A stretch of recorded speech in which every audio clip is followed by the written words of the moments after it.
Welcome to the Brown County Hour. Coming to you from the legendary hills of Brown, where the plum purple haze, the one nature herself drapes over the hills and hollers, inspires local characters, artists, and nature lovers. It's as though the hills themselves conspire to create a beauty and culture in the heart of Indiana. Sit for a spell and hear the music. Tall tales, true stories, and current goings-on. Brought to you by folks who still know how to sit by a fire in winter and swim buck naked in summer.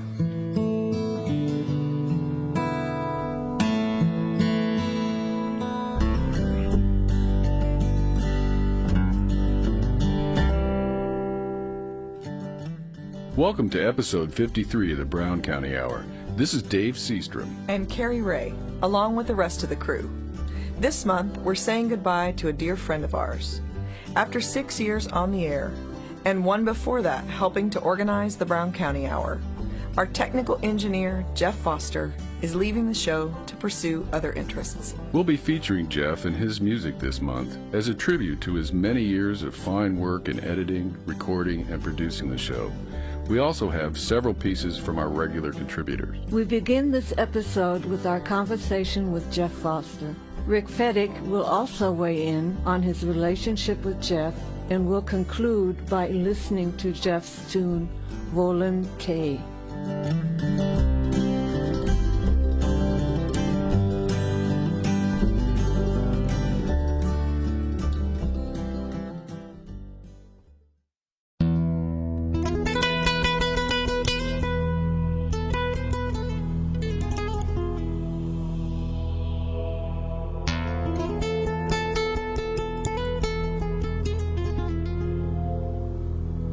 Okay, guys, here we go. On three. 1, 2. Okay, Jeff. Actually, you're on the wrong side of the mic tonight. This is all about you. I'm not used to being on this side of the window, I'll tell you. We've had the distinct pleasure of working with Jeff Foster from the very beginning of the show, and he has a little announcement to make. We've got a little shift taking place in the show, and after 6 years of loyal service, Mr. Foster is moving on to other endeavors. Yeah. 6 years, 52 episodes, and I was part of the Brown County Hour since the very first planning meeting back in, what was that, 2009, wasn't it, Pam? Yeah. The very first meeting, and it took about a year of us, getting together and talking about how we would put this show together, and all the time I kind of had my eye on the chair that I've sat in for the last 6 years. It happened, and I did the engineering on the very first show, and every Tuesday night since, and the rest is history. But in recent years, I've been thinking that, I'm not getting any younger, and we've all noticed that, Jeff. Thank you so much. Thank you. And it occurred to me that, if something were to happen to me, that the show would experience a little bit of an issue. So I started scouting about for someone who had the particular skill set that this job requires, and I was very, very fortunate to have stumbled. Well, I didn't stumble across him. He's an old friend, Mr. Chuck Wills, who is now on the other side of the window. Hi, Chuck. That's right. Chuck is now recording you. Yeah. And it took a little bit of, prodding, yeah. Encouragement. I think all of us encouraged him. We sent him friendly emails for, a couple of weeks. I'm sure it was like, please, take Foster's place. Someone's got to do it. No, but he finally acquiesced. We were up in my home studio doing a mix of an episode here 2 or 3 months ago. And I said, so Chuck, what do you think? He said, I can do this. I'm in. So he's taking over the engineering, the final post-production of the show, as well as eventually the website, which I built at the very beginning and have been managing all these years. So kudos to Chuck Wills. Yes. Thanks, Chuck. So you're moving to Welcome, Boca Chuck. Raton, drinking pina coladas for the rest of your life? Exactly, yeah. No, I'm just doing what I do otherwise, except that I'll have Tuesday nights free. I'm still playing music, do my regular Wind Down Wednesday gig at the Hobnob, which I'm into my 4th year doing that. Well, I'm kind of between bands right now. I still do some weekend work. kind of chilling, you know, and I'm doing a lot of work around the house, building a pier earlier this week. Yeah, he's had my nail gun for a year. Yeah, I'm trying to get him back, FedEx. Now, I offered to buy that fair and square. Yeah. For the record. Well, if we could digress a little bit, I did have a question because as or before this got started, you weren't really associated with WFHB and you didn't live in Brown County, so what actually made that connection? That is right. When the Brown County Hour started, I mean, it was like, okay, this is made by Brown Countians for Brown Countians. Because I'd been playing music, you know, at Chateau and BCI and various places for a long time prior to actually moving to Brown County. I had a lot of friends here, not least among them Pam, that I was given a pass. Out of desperation. Yeah. Well, it was like, you know, the show needed someone to do that stuff, and back then I was still living in Ellettsville, and I'd come over and gather the stuff and take it home and do the final post-production work on it. But in 2012, my wife Rhonda and I decided to move to Brown County, and since then, I don't think I maybe missed one Tuesday because I was sick or something. But I think you went to Florida for... Well, there was that. Yeah, I was on vacay. We've seen a lot of people come and go, haven't we? Oh, well, yeah, you know, and I have mixed feelings about it. I'm glad that the show is moving on into Chuck's hands. He's a younger man. He's very, very involved in the local music scene in his own right, and as a lead guitar player in Carrie Ray's band, who is now also part of the Brown County Hour. To be honest, what I will miss is the good camaraderie of our meetings here. I mean, our meetings are just exceptional. I mean, they're witty, they're funny, they're talk about history. We talk about all kinds of things. And Current events, definitely, in politics and just everything imaginable. And it all happens, you know, just around the work that we do to put together the and show. around Vera's food. Oh, yeah. Oh, well, yeah. No, that's that may be... that may be number one. No, Jeff will be back. That's why you really came. Yeah, I may miss Vera's snacks most of all. And the friendships that we've created and reinforced here, that will be the part that I miss. The work, you know, I am totally happy to pass off the work to Chuck. And knowing that that is in good hands. Right. I'm leaving it in the state that I wanted to leave it in, which is, you know, to do it responsibly. And Chuck has been, he's been working with us now for 3 months at least, if not 4. And he's worked his way into, you know, following what I do. He's been to at least 2, if not 3, mix down sessions and was taking notes, and I was showing him how the software works and how to do this and that. And he was just a great study on that and picked it up really, really quick. He laughs at our jokes. Well, yeah, which That's important. He adds his own humor as well, which is actually a job requirement. Oh yeah, you gotta have a good Around sense here. of humor to fit in with this crew.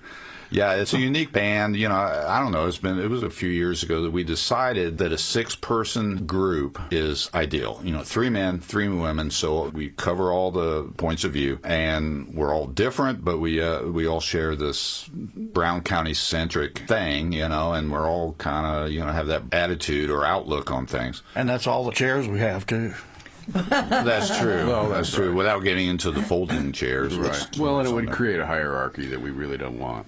You know, Well, that's right, yeah. One thing this show has done is we've learned a lot about the county that we didn't know. That's the right. different people that came in and we interviewed and Oh, yeah, so many great things. Just a plethora of other things that are Events going on that, I wouldn't have known about necessarily otherwise. Authors and artists. Oh, yeah. Sam Fridge. Yeah. My beat has been kind of handling the music, you know, since I'm a musician. So it's been my thing to contact various artists and bands and get them queued up to come in and participate in the show. And again, you know, a lot of them I would have had no exposure to their music otherwise, probably, you know, because I don't Same get out for our much. listening audience. I mean, this is everyone benefits from this, and then we have tremendously benefited from your many years of fine service, Mr. Foster. Oh, well, thank you, David. and debating some of your concepts. Well, yeah, That's right. Jeff is always enlightening, or in darkening, depending. Well, we all have our unique points of view, Yeah. and none of us are afraid to express them at this table. So, And that's because it's we a are good thing. friendly and accepting. That's right. That's right. We are tolerant. We are right. inclusive. Well, I'm sure going to miss you, pal. It's been a great experience working with you. Oh, thanks. Well, I suspect that this will not be the last month that I walk through this door. I certainly hope so. I'm toying with the ideas of how I might contribute content to the show, which I never have, really. It's I've always done that, and I've just kind of stayed away from creating content for the most part. But, who knows? Well, best of luck in everything that you do, Jeff. Thank you, David. Thank you, Rick. We'll miss you. Thank And you, Pam. we'll see you around the hood. You bet. Thank you, Vera. Thank you, Carrie Ray. Thank you. Thank you, Chuck. Yes, and thank you, Chuck. God bless the Brown County Hour. L'Chaim.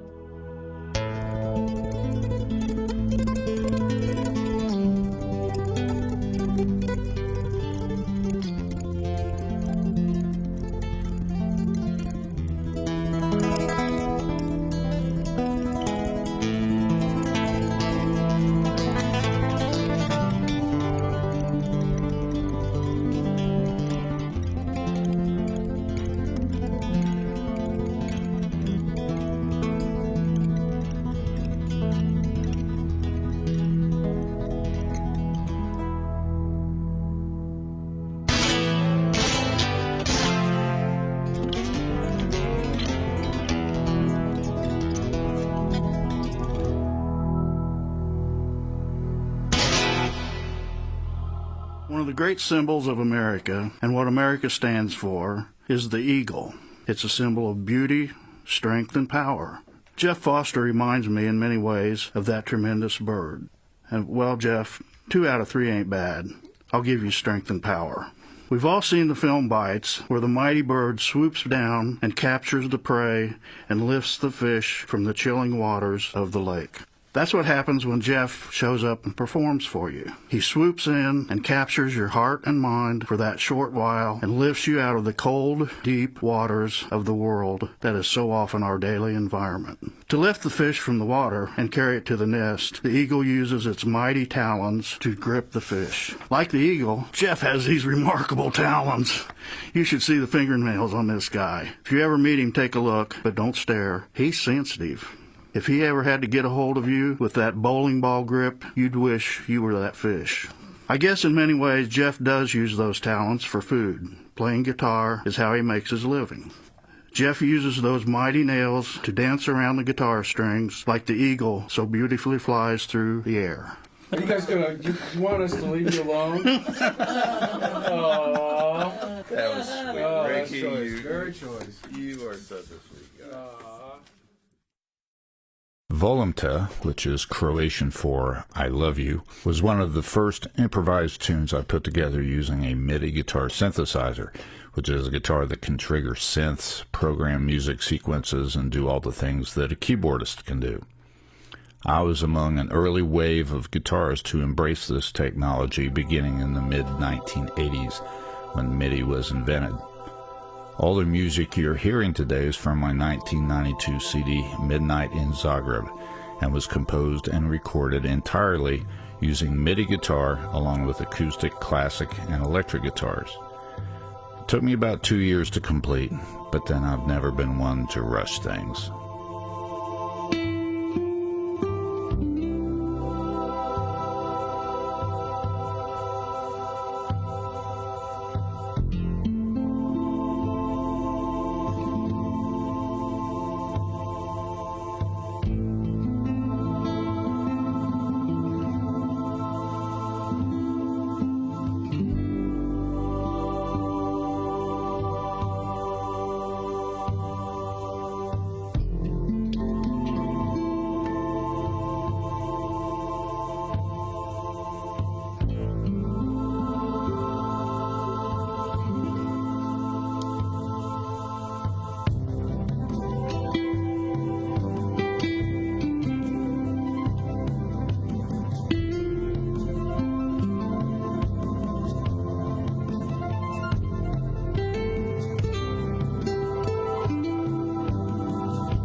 Now we pause for station identification.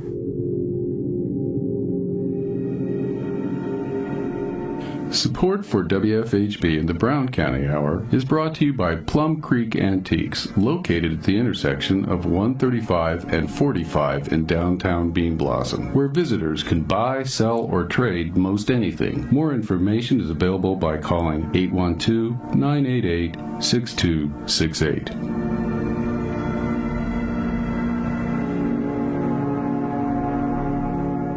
You are listening to the Brown County Hour on volunteer-powered community radio WFHB at 100.7 in Brown County, 91.3 and 98.1 in Bloomington, 106.3 in Ellettsville, and online at wfhb.org.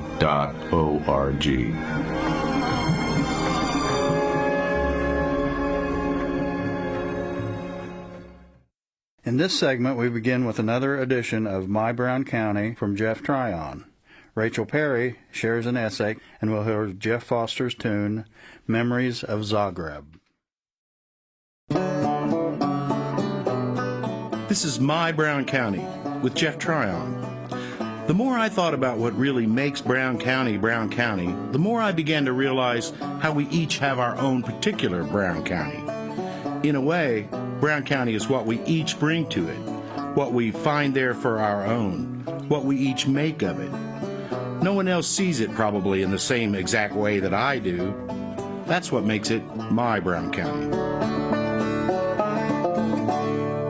The artists. While we may sometimes feel that more attention has been paid to the history of Brown County's art colony than other parts of Brown County history, we can't just skip over them. The first artists and their influence loom large in the story of how Brown County became Brown County.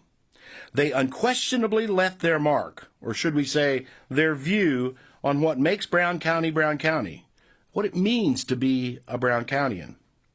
They did put us on the map, so to speak, alerting the whole world through their art of the little backwoods paradise they'd discovered. But, like Schrodinger's cat, by that very process, they altered inexorably the course that Brown County would take, what Brown County would become. The old story goes that Adolf Schultz, having heard about Brown County from his Chicago art buddies and even having made some preliminary sketching tours here, came upon T.C. Steele sitting on a pile of lumber that was soon to become the House of the Singing Winds, his home and studio above Belmont. The year was 1907. And the formation of Brown County's art colony was well underway. Artists had been coming to the wilds of Brown County to paint, usually from Columbus or Bloomington, since the late 1800s. And by the time these two towering giants and guiding lights of the Brown County art colony arrived, the Chicago art world, which was well connected to the world at large, the East Coast and Europe, was beginning to know about this rural painter's paradise in southern Indiana. When the Illinois Central Railroad came to Helmsburg in 1906, it became relatively easy for artists to travel by train to Brown County, hiring a hack in Helmsburg for the trip to Nashville, where the Pittman House offered affordable rooms and meals. Many artists came for summers of painting and camaraderie, but a few stayed, put down roots, dug in, and left their mark on Brown County permanently. This anecdote shows Steele as preeminent among the artists, more established, more successful, always aloof somewhat from Nashville and the art scene there. Yet, he is the first to move in, stake his claim. A pioneer in the style of natural expressionism, he already knew it was about the unique colors and a special kind of light. He was here. He had put down his roots.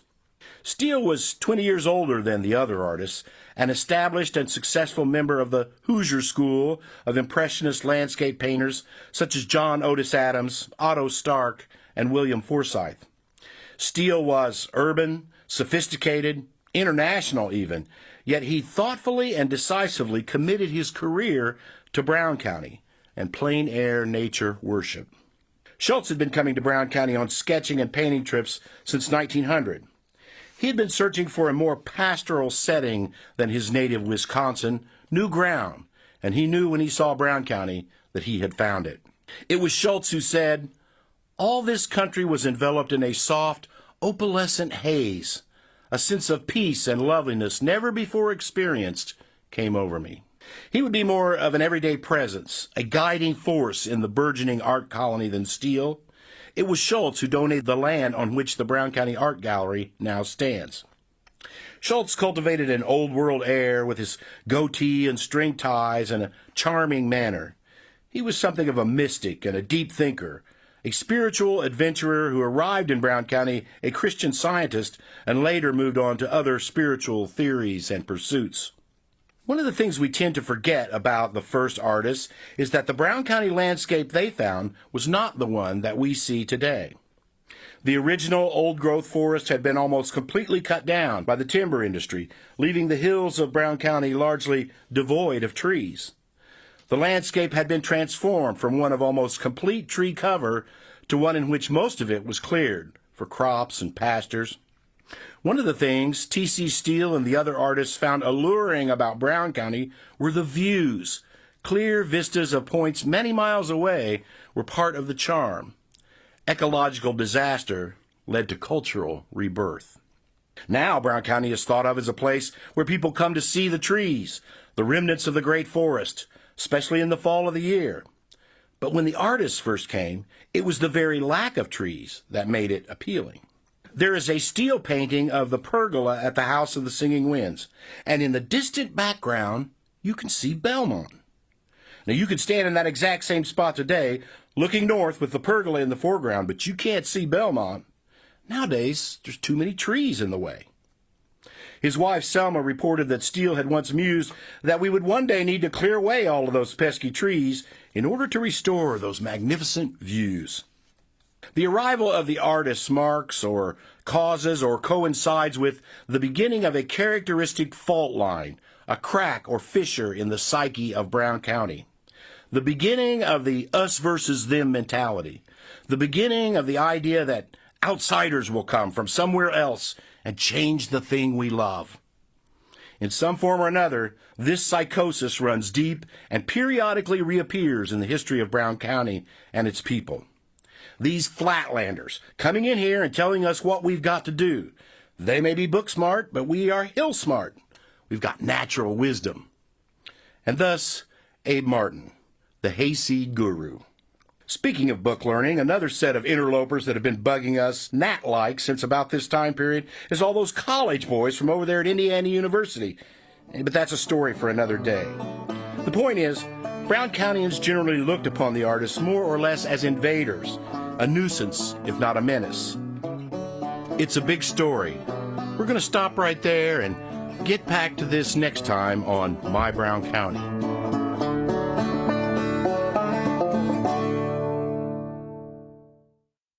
She was a woman of independent means. Her granddaddy had owned most of the hills and hollers north of the new state highway, and when a failing sycamore killed her beloved papa only a month after her 21st birthday, she became sole heiress to his 2-story ridgetop cabin. With a wail in the night, her mama had given up the ghost when Mattie, short for Matilda, was only 3 and still able to squeeze between shelves in the linen closet. There she would often hide, sniffing freshly laundered towels and listening to whatever foolishness went on as neighbors sat around the wood stove drinking white lightning. But none of that now that Papa was gone. Most of Mattie's neighbors had deserted their hard-scrabble homesteads, fed up with clay soil and stones on the windy ridge. Only brambles thrived, rock-hard potatoes were often mistaken for geodes, and carrots grew stunted and woody. Their empty cabins became rotting lairs for wild things before slumping into ruins. Only spring daffodils remained to mark where they'd been. It wasn't an easy life keeping the old place going single-handed, but Mattie liked for everything to be in its place and was willing to do the work to make it so. Every morning she fed the chickens and milked the cow before she boiled her coffee. In springtime she allowed herself to eat hoe cakes on the front porch swing and listen for a spell to trilling wood thrush, then tackled her chores in earnest. Shake out rugs, fix the gutter, hoe the meager garden, bring in water from the well, Wash bedspread, boil the beans, gather eggs, churn butter, split some wood, rewire corral fencing, and the list went on. Of course there were suitors. Doesn't every man want the secret of life, a wealthy wife? Or at least one with a pension? But Mattie didn't suffer any fools and sent each Romeo packing when he didn't pass her 3-question test. Number 1, how do you make root beer? Number 2, what do you do for a colicky horse? Number 3, what's the difference between cuddling and snuggling? Most managed the first 2, but were completely baffled by the 3rd question. One Sunday morning when Mattie heard faraway calls of the first sandhill cranes headed north, and shrill peepers came to life in bear wallows, a pudgy fellow came puffing up the rutted driveway. Mattie leaned on her rake and looked him over. Big feet, slope-shouldered, hair a little too long, but she liked his eye crinkles and the soft look of his faded flannel shirt. "Who are you, and what do you want?" Mattie always got right to the point. "I'm Jeb Mobley, and I'm looking for Miss Matilda Deckard." When he offered his shy smile, she noticed deep dimples in each of his round cheeks. "Well, you're looking at her. State your business." "It's almost time for the Spring Blossom Parade," he declared, "and I'm jonesing to squire you." "Oh, I don't have any truck with that business." But when she saw Jeb's face fall, she relented. "But I'll allow it would do me some good to get out." So that's how Mattie and Jeb sparked, and it didn't take long before he answered all 3 questions to her satisfaction, because he knew for a fact that you can snuggle alone, but serious cuddling requires 2 people. Well, Jeb came around most every day. He wasn't very handy, but cuddling with him was like being hugged by a big, soft bear, and he was warmer than a bed full of cats. He liked to sit on the front porch swing and strum his banjo, and didn't seem to mind watching Mattie scurry around, washing, sweeping, preparing food, and tending the cook fires. Whenever she fixed supper, Jeb ate like a starved hound dog, but he always pushed away from the table hungry, for Mattie wasn't one for excesses, and she rarely served up anything but beans and root vegetables. Jeb noticed that the cow's milk didn't have much cream on top, and Mattie's hog looked more like a greyhound than a pig. Her rangy dog had a lean and hungry look. But he settled into her routine and even split some firewood every once in a while. So the summer swooped by like a bat on a balmy evening. When the nights got chilly, Mattie perceived that cuddling with Jeb had changed. Instead of feeling the comfort of his bear-like hugs, his hip bones knocked against hers when they spooned. One night, when she heard something rooting around in the pantry, she lit a candle to investigate. Imagine her surprise when she found Jeb wolfing butter straight out of the pot. "Why, Jeb, honey, are you that famished?" He gave her a sheepish grin. "Mattie, there's scarce a fat in this here ridge, and I don't rightly know how much longer I can take it." It did take a lot of convincing, but Mattie had gotten used to having Jeb around.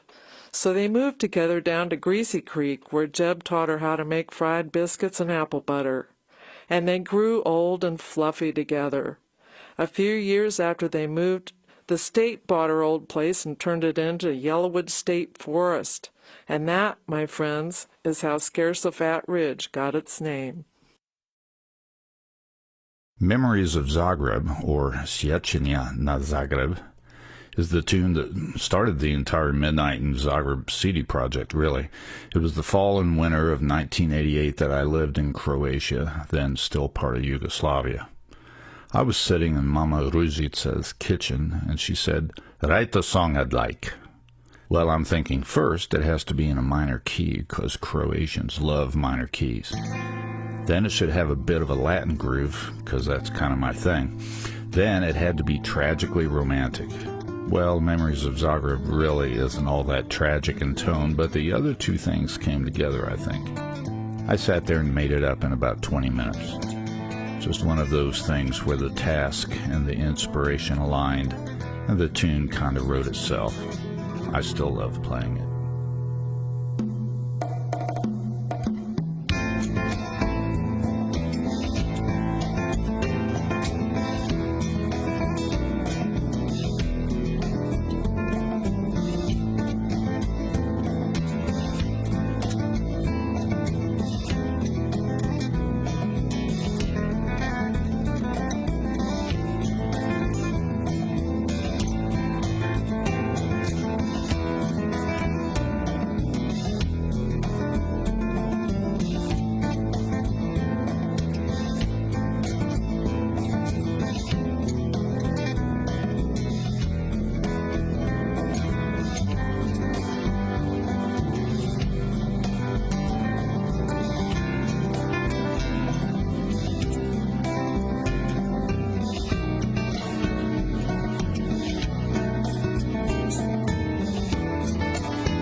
Now we pause for station identification.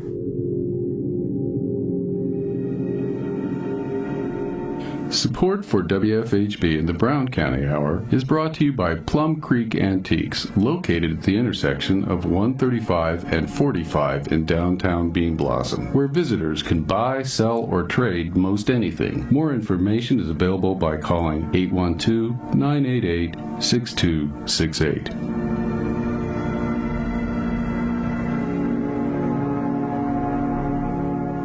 You are listening to the Brown County Hour on volunteer-powered community radio WFHB at 100.7 in Brown County, 91.3 and 98.1 in Bloomington, 106.3 in Ellettsville, and online at wfhb.org.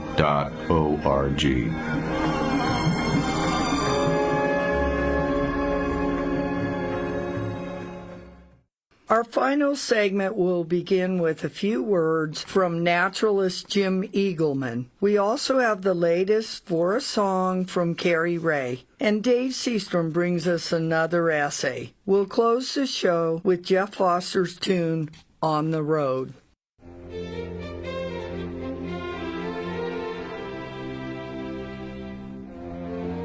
Hello, this is Jim Eagleman, again reporting this Nature News segment to all WFHB radio listeners for the Brown County Hour.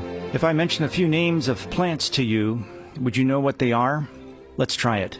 Angel wings, cowboy's handkerchief, blue stain, ma'am on a motorcycle, horn o' plenty, fly agaric. If you are a mycologist, a morel chaser, a fungologist, you will know these plants. They are mushrooms, or collectively the plant group known as fungi. Singular is fungus. Unique to them, they are non-chlorophyllic. They do not make food like green plants. They rather grow on the dead or rotting organic material and help break down and decompose the debris on the forest floor. Without the fungi, we would literally be knee-deep in twigs, logs, and leaves in the Brown County forest. Mushrooms produced by spores. Think of them as tiny specialized seeds and do not need sunlight. The fruiting body, the actual plant you see poking its head up through the leaf litter that produces the spores, isn't doing the decomposing. That's accomplished by the roots of the mushroom or mycelium. Mycelia is plural. These are tiny thread-like structures. When you kick at a piece of bark on a rotting log, the bark comes off, and inside the bark or on the wood are these thread-like mycelia. Mycelia can live for a few hours to actually several thousands of years, as evident from some of the ancient tombs in Egypt. When new ground was unearthed and deposited outside, within a day or so, mushrooms were observed growing on the soil piles at the construction sites. Amazing. These small threads connect with the fibers, the veins, and the vessels in wood and leaves and dissolve and break down the plant tissue into usable nutrients the mushroom requires. Growth can be very fast, sometimes overnight, and within a few days the mushroom will begin to deteriorate as it dries out. Mushrooms contain a lot of water, and the brittleness of mushrooms results from the drying out or the loss of water. Well, speaking of water, with all the rain lately in Brown County, mushrooms have sprung up in our woods, fields, and even on mowed yards. Have you seen them? The annual rainfall in this county is about 40 inches, and I suspect we are well over that total by now with the unusual wet spring and into summer. To the mushroom hunters in spring, it's the morel mushroom we look for. Much has been written about this tasty and somewhat elusive fungus with a sponge-lined cap. I know many Brown County folks who enjoy them, and I particularly like them filleted with filleted bluegill and my favorite frothy beverage. But truthfully, I'm not the champion morel mushroom hunter, quite the opposite. And that's why the chanterelle, now in its abundance in our woods, and can be found quite easily. To some, it's better in flavor, and I'd have to agree. The chanterelle mushroom grows singularly or in clumps, sometimes under leaves that partially cover them, and on the ground. I've not seen them on logs, but they can and do grow there. They grow to about 5 to 6 inches in height, are distinctly orange in color, and have the veins or gills noticeably on the stem that are fluted. The term for this vein arrangement is decurrent. They can be dried for later consumption and used with the food dryer. Kept in a jar and used in your favorite recipe, the chanterelle can be used where any mushroom is called for. As with all mushrooms, be certain of the ID. Hunt with a friend. Consult a mycologist at a university or a specialist before consuming. Of course, this is true with all natural foods: berries, leaves for tea, roots, and nuts. Collecting can be done legally in all Indiana state parks and state forests, but check first for all Nature Conservancy lands. Collecting is not allowed on Sycamore Land Trust sites. In recipes, it's generally known that the dried mushroom enhances the flavor of food. They shrink as they dry and can be reconstituted somewhat in the cooking process by adding small amounts of water. The chanterelle can be pickled, too, and used in salads as an antipesto. A caveat usually told by some of my mushroom hunting buddies is there are old mushroom hunters and there are bold mushroom hunters, but are you ready for this? There are no old, bold mushroom hunters. Enjoy the chanterelle mushroom growing right now. One more renewable and recyclable resource can be found by all in our Brown County woods. Thanks for listening. This is Jim Eagleman reporting for the Brown County Hour. Contacts, questions, please email me at studio@browncountyhour.com.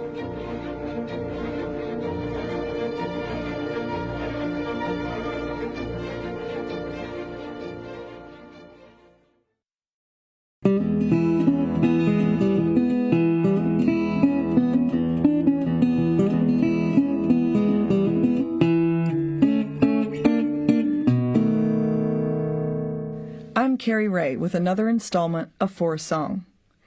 And if you'll indulge me a bit, I'd like to tread off my commonly beaten path, to go back a bit. It was November of 2014, and I was sitting with my good friend and musical co-conspirator, Jeff Foster, in his upstairs studio in downtown Nashville. North. That's what we like to call it around here, Nashville North. I know there's one down in Tennessee somewhere, but from what I hear tell, things move a little too fast there for the likes of us. We prefer to wake up to the wren in time to see the dappled sunlight dance through the trees, only to sit on the porch watching the sunset to the song of the whippoorwill, after a day of hard work, or, better yet, of fishing our favorite little honey hole. There's simple joy, my friends, in the way a native panfish takes a fly on top, and a shot of adrenaline in the way a largemouth or a smallie does the same. But I digress, as I often do. It is November, after all, and we are sitting in Jeff's studio waxing poetic about guitars, music, and song. Like two old vets talking about their time in the trenches, separated by time and geography, but joined by their shared experience.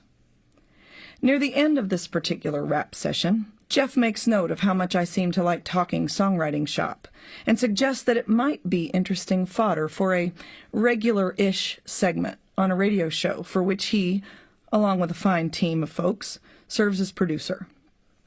His compadres tended to agree, and I was certainly game. So I put pen to paper, and a month later, the first For a Song aired in December of that year.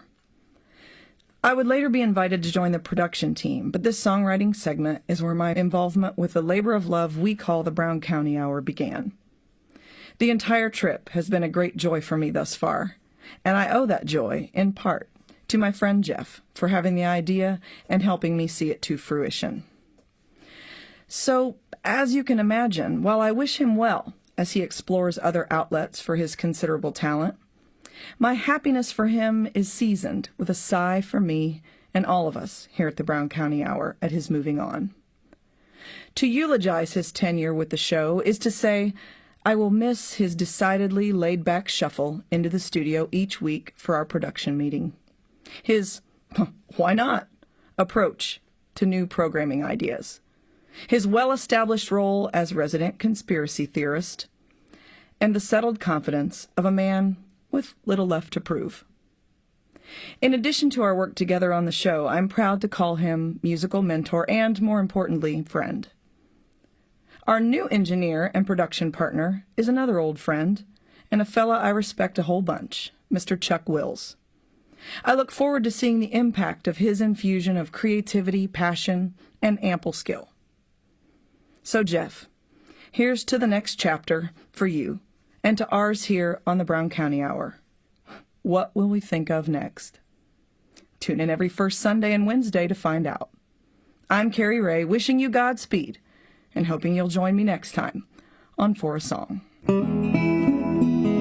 If you have ideas, questions, or topics you would like to have covered on For a Song, please send them along. You can reach me via the contact page of my website, CarrieRay.com. That's CarrieRay.com. Thanks for listening.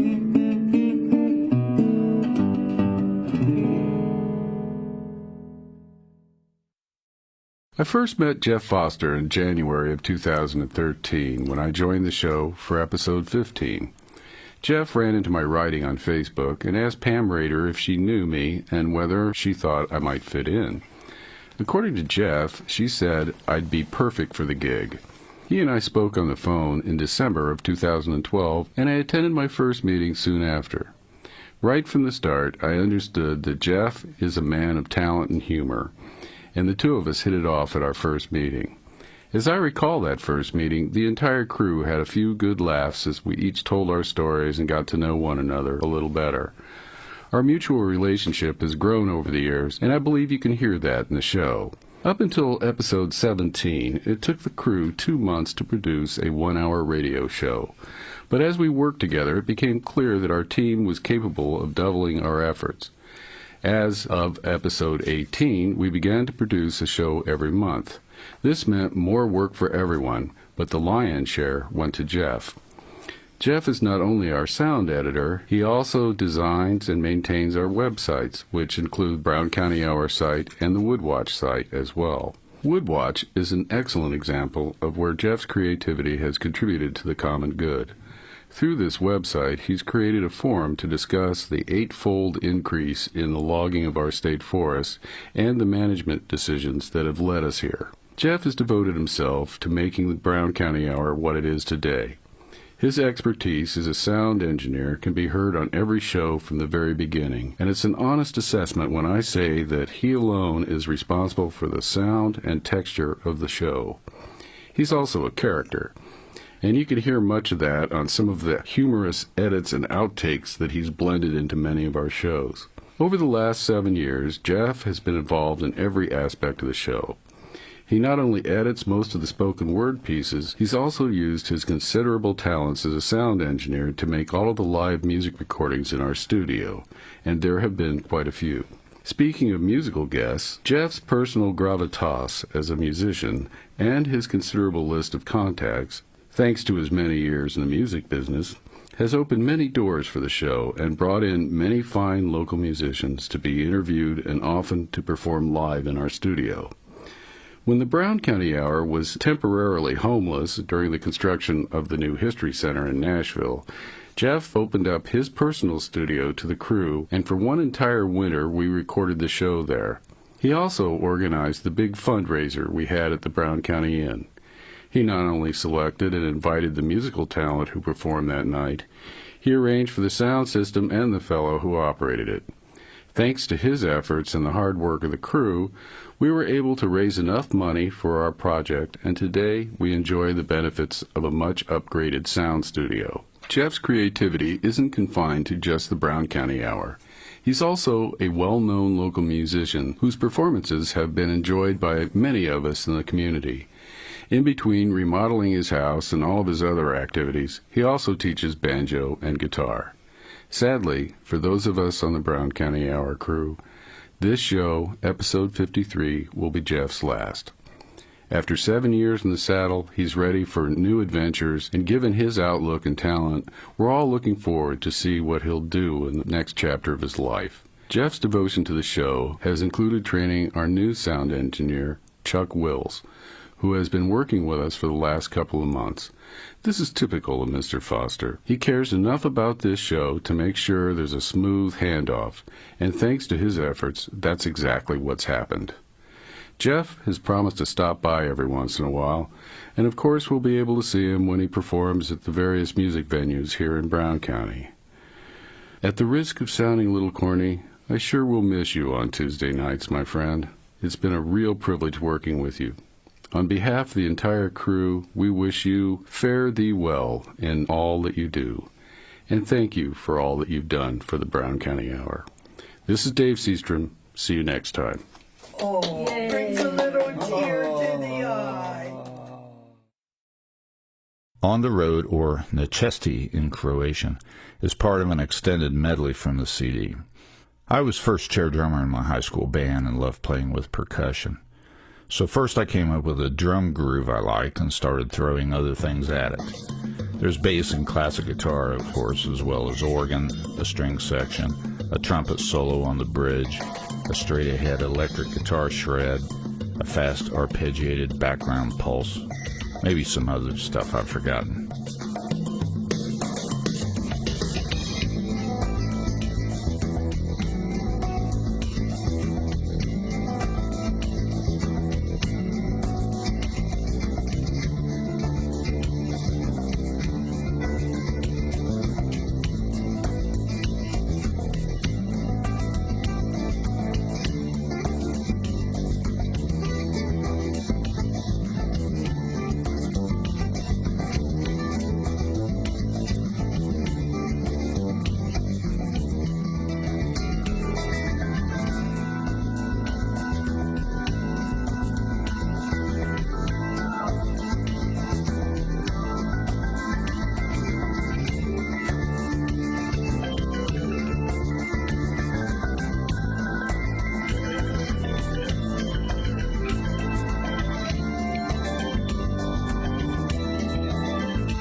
Well, I hope you enjoyed listening to these selections from my 1992 CD, Midnight in Zagreb. It was fun to finally air them on the Brown County Hour. Don't ask where you might buy a copy, though. It's long out of print. But if you'd like to learn more about the CD and stream all the tracks for free, visit stringdancer.com/Zagreb and be my guest. Thanks for listening.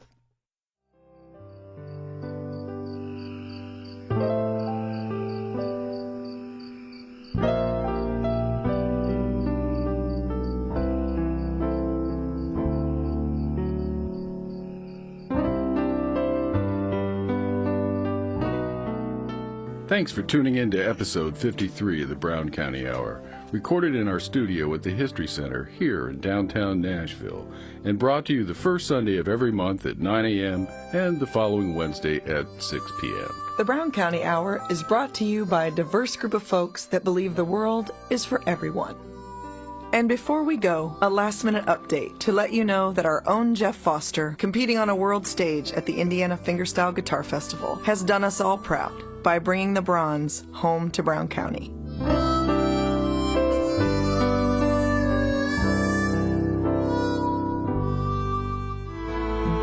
You've been listening to the Brown County Hour. Coming to you from deep in the woods of Brown County, Indiana. Celebrating the arts, culture, and nature that make this such a unique community. Visit us online at browncountyhour.com. The Brown County Hour is a production of WFHB. Volunteer-powered, listener-supported community radio for South Central Indiana. Take me back to my home, Brown County home.